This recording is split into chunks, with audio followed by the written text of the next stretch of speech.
está a fim de ganhar uma grana com o YouTube, quer aprender a criar um canal de cortes como esse aqui ou qualquer outro sem nem mesmo precisar aparecer, primeiro link na descrição.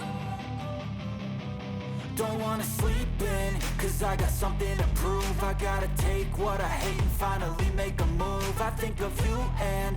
Aí eu vou falar de novo com a linguagem bíblica. Deus não precisa de todos. Uma pessoa com Deus se torna maioria e pode fazer uma revolução. E se você olhar ao longo da história... Ele sempre levantou algumas pessoas. E né? são pessoas que mudaram o mundo. E aí, a partir disso... E são pessoas improváveis, na maioria das vezes. Né? A maioria. É o fraco. É. Aí, com isso, eu vejo a transformação do espírito e eu conto uma história concreta para você. O Freud, maravilhoso, eu não concordo com tudo que Freud falou, mas eu aprendi justamente, senão eu não poderia escrever um livro desse, eu aprendi a separar nas ideias aquilo que eu concordo e aquilo que eu não concordo, sabe? Tem um provérbio que ele foi atribuído a Santo Agostinho, mas hoje há dúvidas se ele é realmente de Santo Agostinho ou de outro, mas é um provérbio que diz assim: no essencial, tenhamos unidade. No não essencial, tenhamos diversidade. Tá. Mas, em tudo, tenhamos caridade. Maravilhoso. Então eu aprendi isso. Você tá entendendo? No essencial, não pode ter minha opinião e a opinião do Vilela. Você tá entendendo? O que é que você acha, Rodrigo, da pedofilia? Estúpida pergunta. Não tem o que eu acho da pedofilia, não acha. É errado e pronto. É errado e pronto, não tem nem que perguntar isso. Naquilo que não é essencial, diversidade. Rodrigo, que time você torce? Atlético Mineiro. Eu sou Palmeiras, Corinthians. Beleza. Entendi. Agora, em tudo, caridade. Você tá entendendo? Eu vejo que a despeito das diferenças de opinião, você é meu irmão. Isto posto, o Freud tem coisas dele que simplesmente eu falo que ele tava fumando alguma coisa naquele charuto dele lá. Tem coisa que eu acho que não. Pô, o cara, a ideia dele de ego, superego, do id, do inconsciente, sabe? Poxa. Só que o Freud, aí foi uma escorregadela feia, ele começou a abandonar o discurso de Deus. E ele teve 2 ex-discípulos que largaram-no justamente porque ele tirou Deus da equação e a coisa ficou muito estranha. Quem falou que Deus estava morto? Quem foi? Aí foi Nietzsche. Foi Nietzsche, aí foi né? Nietzsche. Mas os 2 discípulos de Freud que decepcionaram-se com ele foi Jung, Carl Gustav Jung, e Viktor Frankl, que fundou a terceira escola de psicanálise de Viena. E o Freud dizia que, na verdade, aparentemente Freud até estava certo se eu aplicar agora a situação de Covid.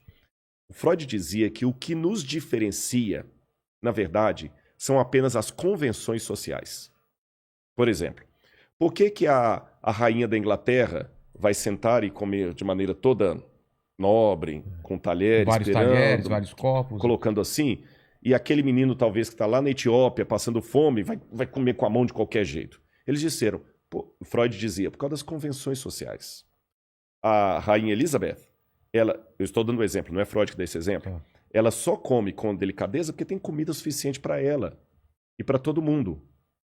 Agora, tire daqueles que estão comendo com delicadeza, especialmente a segurança de vida e o afeto, a única coisa que vai sobrar no ser humano é o lado animal dele. Aí Freud foi bem darwinista. Total. Na época até namorou um pouquinho com o darwinismo social, que é uma digressão do darwinismo original. O darwinismo social é aquele que acha que realmente é a lei do mais forte, eu vou te matar porque eu... Ou seja, segundo a teoria de Freud, eu não estou atacando essas jujubas aqui, porque eu sei que se eu quiser comer a jujuba, eu como, e tem pra mim, tem pra você e tem pra todo mundo que tá aqui. Agora, coloque-nos numa situação de crise e fome. Cara, eu vou virar um Jason aqui, vou te matar e você vai virar um Fred Krueger e vai tentar me matar pela jujuba. Sai fora a educação, o primeiro você. Aí o Viktor Frankl, os 3 eram judeus. Freud era judeu, Jung era judeu, Viktor Frankl era judeu. O Viktor Frankl foi apanhado pelos nazistas e foi para 2 campos de concentração, Dachau e Auschwitz. E o Viktor Frankl sofreu muito. A esposa dele foi morta, ele estava casado com ela há menos de 6 meses, foi morta em Auschwitz. A mãe dele, o pai, a irmã dele sobreviveu, mas ele pensou que ela tinha morrido também. E o Viktor Frankl, quando ele esteve em Auschwitz, ele viu a miséria total. Só que quando ele saiu de Auschwitz, ele criou a terceira escola de psicanálise de Viena com a logoterapia. E o Viktor Frankl fez uma crítica ao pensamento do seu mestre Freud. Ele falou assim, olha, o meu professor Sigmund Freud, felizmente, saiu da Europa antes de ser apanhado pelos nazistas. Só que eu vi na prática o que Freud teorizou sentado nas poltronas vitorianas da sociedade austríaca. Por quê? Ele imaginou que, falando agora, eu estou parafraseando, Rodrigo, que não havendo balas para todo mundo, eu vou te matar pelas jujubas. Exato. E você vai tentar me matar.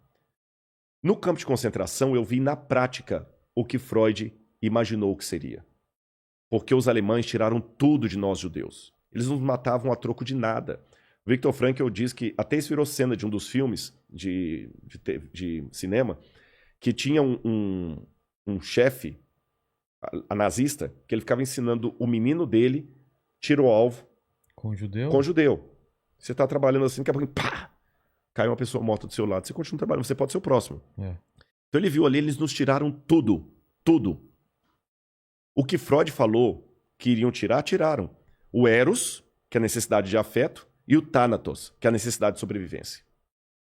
Alguns colegas judeus cumpriram exatamente o que a teoria de Freud havia previsto. Eu vi judeus clássicos se prostituindo para ter um pedaço de pão a mais no café da manhã. Eu vi judeu matando sufocado o outro judeu só para roubar as botas dele. Eu vi judeu roubando a sopa do outro judeu. Agora, ao mesmo tempo que eu vi isso, eu vi alguns se tornando heróis. De que maneira? Eu vi um judeu dando a única sopa que ele tinha para um outro que estava mais debilitado comer e ele mesmo ficou com fome. Eu vi judeu tirando o sapato dele e ficando com os pés congelados para aquecer o pé do outro que estava com perigo de uma gangrena. Eu vi judeus se sacrificando para salvar judeus. Então, pela experiência prática de Auschwitz, eu aprendi que, diferente do que Freud teorizou, as crises não são aquilo que nos iguala, querendo roubar a jujuba.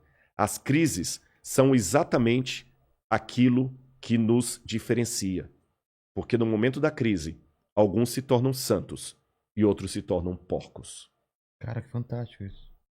Então, e é verdade, a gente esse momento de crise que nós estamos vendo, exatamente a pandemia, loucura de política, que agora... Político roubando oxigênio. Roubando oxigênio e tudo mais, as pessoas se matando por causa de posição partidária e política, cheia roubando o lugar da coisa de tudo e tal. vacinação. Esse é um momento caótico.